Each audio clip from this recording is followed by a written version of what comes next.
मैं तो क्या 130 करोड़ देशवासी किसानों के ऋणी हैं, क्योंकि हम किसानों का उपजाया अन्न ही खाते हैं। हम अपने अन्नदाताओं की अवहेलना कभी नहीं कर सकते, क्योंकि आप ही ने तो हमारी ज़िंदगी की नींव रखी, आप ही ने हमारी ज़िंदगी को ताकत बख्शी।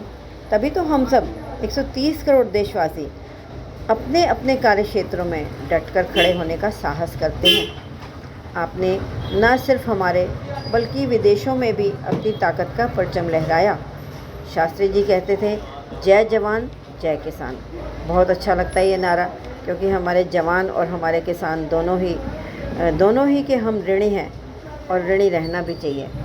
तो लेकिन मैं कहती हूँ, जब हमारे किसान अच्छा अन्न उपजाते हैं, जैविक खेती करते हैं, तो हमें लगता है कि हाँ, अपने हम सैनिकों को भी अच्छा उपज की ताकत दे सकते हैं। तो ये हमारे सब देशवासियों के लिए बहुत ज़रूरी भी है। तो जब किसान फसल उपजाएंगे तो वही ताकत हम सबको बलशाली बनाएगी, और 130 करोड़ जनता को आप ही तो लहराएंगे उस तिरंगे के साथ जो हमारे देश की हिफाजत करता है और जो हमारे देश की स्वतंत्रता का द्योतक है। उसी से हमारी स्वतंत्रता की पहचान है। हम कितने आत्मसम्मान से, आत्मगौरव से अपने तिरंगे को लहराते हैं। चाहे 15 अगस्त हो, 26 जनवरी हो, या कोई भी आपका ओकेजन हो, कोई भी अवसर हो, तो तिरंगा हमारा संपूर्णता का द्योतक होता है और A to Z लोगों को कर्म क्षेत्र से जोड़ कर रखता है और सैनिकों को बलशाली बनाता है। अब सबसे बड़ी ताकत है देश की, और देश की आप सबसे बड़ी ताकत हैं।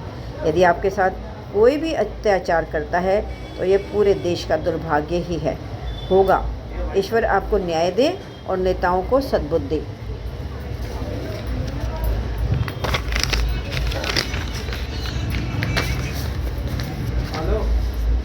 क्योंकि आप ही हमारे जीवन के सारथी हैं, जीवन रथ में योगदान देने वाले, और 125 करोड़ देशवासियों का जीवन सार्थक करने वाले। यदि वे सब ईमानदारी का दामन थाम ले तब, वरना तो हम सभी एक दूसरे को बिना बात के कुचलते चले जाते हैं, लड़ाई मार धाड़ कुछ भी। लेकिन हमारे शरीर की जो ताकत है, जो क्षमता है, आपकी तरह अगर शांति प्रयासों से जुड़े रहें तो कहीं पे भी कोई लड़ाई झगड़ा का कोई मतलब ही नहीं है। क्योंकि हम एक दूसरे को अगर ताकत देंगे, दिमागी ताकत, वैचारिक ताकत, तो मुझे नहीं लगता कि हमारा देश तरक्की ना करे। शांति प्रयासों से ही तरक्की संभव है।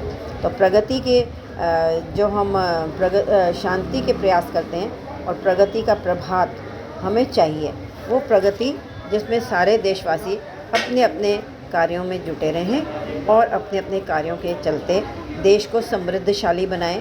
और समृद्धि हमारे देश का प्रतीक है, और जो हरियाली है, जो झंडे की हरितिमा है, उस झंडे की पहचान है। वो हरितिमा जो है हमारे देश की समृद्धि का पहचान है और हमारे देश को खुशहाल करने में ये आपकी ताकत ही काम आती है। तो देश के किसान ही हमारे देश की एकता और संप्रभुता के द्योतक हैं। तो हमें चाहिए कि अपने किसानों को न्याय दें और अशांति से बचाएं। धन्यवाद, शुक्रिया। मैं गीता ग्रोवर, और आपको मैं थोड़ा सा ये किसानों के लिए चाह रही थी कि मैं उनके लिए कुछ बोलूं। धन्यवाद, शुक्रिया। ये लो, ठीक बोला।